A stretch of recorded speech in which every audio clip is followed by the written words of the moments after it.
और अब खबरों में आगे बढ़ते हुए कुछ और खबर भी आपको बता देते हैं। झारखंड से खबर, जहां झारखंड और पश्चिम बंगाल में ईडी के अलग अलग जगहों पर रेड हुई है। चुनाव से एक दिन पहले ही झारखंड में ईडी के छापेमार कार्रवाई देखने को मिली है। दरअसल अवैध बांग्लादेशी घुसपैठ मामले को लेकर के एक्शन लिया जा रहा है।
छापेमारी जारी है और ऐसे में ये जानकारी हम आपको दे रहे हैं, झारखंड और पश्चिम बंगाल में इस वक्त कई जगहों पर रेड हुई है और एनआईए की ओर से इस वक्त कई जगहों पर ये रेड जारी है। तो बताया जा रहा है कि झारखंड और बांग्लादेश, झारखंड के भीतर आदिवासियों की जो जमीनें हैं उनको अवैध तरीके से कब्जा किया जा रहा है घुसपैठियों की ओर से, यानी कि जो घुसपैठी बांग्लादेश से आए हैं और उन्हें जगह देने का काम कुछ लोगों के द्वारा किया जा रहा है। इस पर ज्यादा जानकारी के साथ राजीव मोहन हमारे साथ जुड़ चुके हैं। राजीव, पश्चिम बंगाल में भी छापेमारी जारी है, दूसरी तरफ झारखंड में भी हम ये छापेमारी देख रहे हैं, लेकिन जो अवैध घुसपैठ है इसको लेकर के आखिर अब तक इस सरकार ने क्या कुछ किया है? क्योंकि अब तो चुनाव बिल्कुल सर पर है, कल पहला चरण है और उससे पहले अगर इस तरीके की कार्रवाई होती है तो फिर कैसा संदेश जाएगा? देखिए, बिल्कुल जो चुनाव पहले चरण का झारखंड में कल होना है, इससे पहले जो है एक केंद्रीय एजेंसी की तरफ, एनआईए की तरफ से जो है ये छापेमारी चल रही है और कहा जा रहा है कि झारखंड से लेकर बंगाल तक करीब 17 ठिकानों पर छापेमारी चल रही है। लेकिन बड़ी बात यह है कि ये चुनाव के ऐन मौके पर ऐसा क्यों हो रहा है, इसको लेकर बहस छिड़ गई है। क्योंकि भाजपा या केंद्र सरकार पर हमेशा ये आरोप लगते रहा है कि जब भी जहां चुनाव होता है तो केंद्र सरकार के द्वारा वहां विरोधियों को दबाने के लिए या दबिश दिखाने के लिए जो है केंद्रीय एजेंसियों को लगा दिया जाता है। हालांकि भाजपा ने स्पष्ट कर दिया था कि झारखंड में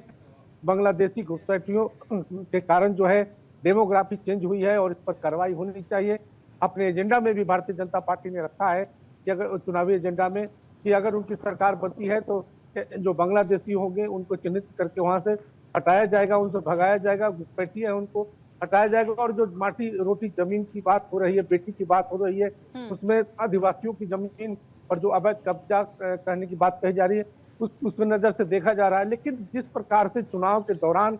ये तमाम चीजें हो रही है, छापेमारी हो रही है, तो निश्चित तौर पर एक राजनीतिक छिड़ गई है कि आखिर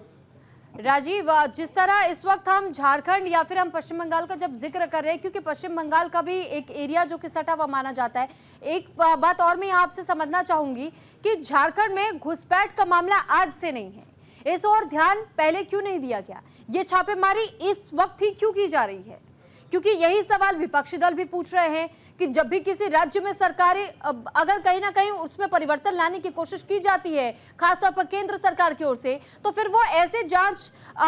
जो अभी तक चाहे एनआईए का जिक्र कर लीजिए, ईडी का जिक्र कर लीजिए, सीबीआई का जिक्र कर लीजिए, तो उनकी एंट्री सिर्फ ऐसे समय में क्यों होती है? देखिए, जैसा कि मैंने पहले ही कहा कि ये केंद्रीय मोदी सरकार पर जो है हमेशा ये आरोप लगते रहा है कि जब भी राज्य में चुनाव होते हैं और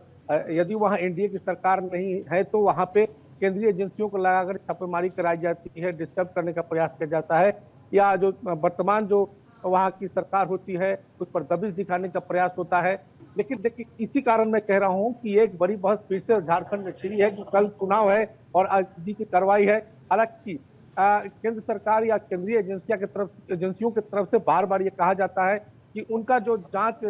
की जो प्रक्रिया होती है वो अनवरत चलती है और उसी कड़ी में छापेमारी अभियान चलती है और ये इत्तेफाक होता है कि वो छापेमारी चुनाव के समय होता है। लेकिन ये निश्चित तौर पर ये अमूमन देखा जाता है कि जब भी चुनाव जिस राज्य में होते हैं, अगर वहां पर भाजपा की सरकार नहीं है तो वहां पे छापेमारी होती है। इसको लेकर केंद्र सरकार सवालों के घेरे में हमेशा रहा है और विपक्षी दल उनको घेरते रहे हैं। दूसरी बात है कि बांग्लादेशी यहाँ पर लंबे समय से रह रहे थे, तो न सिर्फ झारखंड में झारखंड मुक्ति मोर्चा की सरकार रही, बल्कि इससे पहले एनडीए की सरकार, भाजपा की सरकार रही है, उस समय कोई कार्रवाई नहीं की है। तो निश्चित तौर पर से यह एक मुद्दा बनाया जा रहा है इस चुनाव में कि बांग्लादेशी जो है बिहार झारखंड में जो है घुसपैठी किए हुए हैं, उनको किसी तरह से हटाना है। क्या भाजपा का दावा है कि जो आदिवासी हैं उनकी जो जमीन है उनको हड़पा जा रहा है। तो ये भारतीय जनता पार्टी की तरफ से कहा जा रहा है, लेकिन ये कहा जाए कि झारखंड मुक्ति मोर्चा ने इसको क्यों बढ़ने दिया, क्यों तवज्जो दी है, क्यों इस पर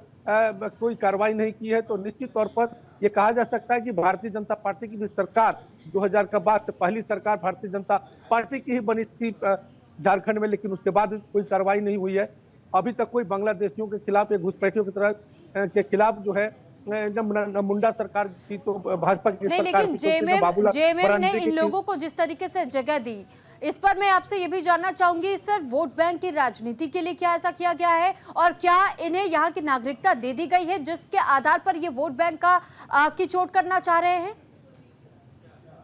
देखिए, ये आरोप तो लगता रहा है हमेशा से। ये पश्चिम बंगाल में भी ये कोई नई बात नहीं है। पश्चिम बंगाल में भी ममता सरकार पर या ममता बनर्जी जो वहाँ के मुख्यमंत्री हैं उस पर आरोप लगता रहा है कि वो बांग्लादेशियों की घुसपैठ कराकर उनका राशन कार्ड बनाया गया, उनको वोटर कार्ड बना दी गई है ताकि वोट बैंक उनका बढ़ सके। और ये जो है भाजपा विरोधी है, क्योंकि वो मुस्लिम समुदाय से आते हैं तो भाजपा को वोट नहीं देते हैं। और इसी तरह का आरोप झारखंड सरकार पर भी लग रही है, हेमंत सोरेन पर भी लग रही है कि ऐसे लोगों को प्रश्रय दिया गया, उनको आईडी कार्ड दिया जा रहा है, उनको उनका राशन कार्ड बनाया जा रहा है और ये बांग्लादेशी है, तो इसीलिए एनआरसी लागू करके और ऐसे लोगों को हटाने की बात भाजपा कर रही है। तो ये आरोप लगते रहे हैं, लेकिन इस पर कोई कार्रवाई न भाजपा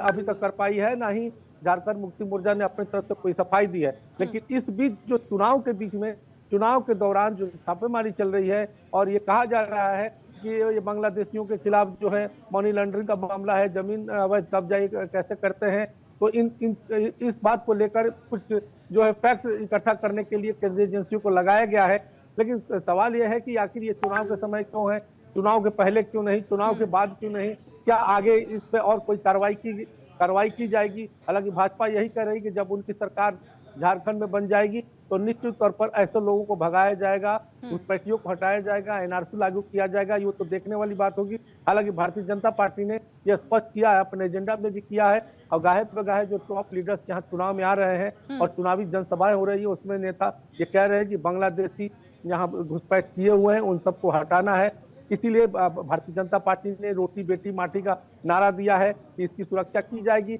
माटी से मतलब उनका जमीन है जिस पर अवैध कब्जा बांग्लादेशियों या अन्य लोगों का है, उनको हटाने की बात है। रोटी का मतलब रोजगार से जोड़ा गया है कि जो आदिवासी मुल्क के लोग हैं उनको रोजगार दिया जाएगा। बेटी से मतलब है कि बेटी जो है उनको सुरक्षा दी जाएगी। कि आप जानते हैं कि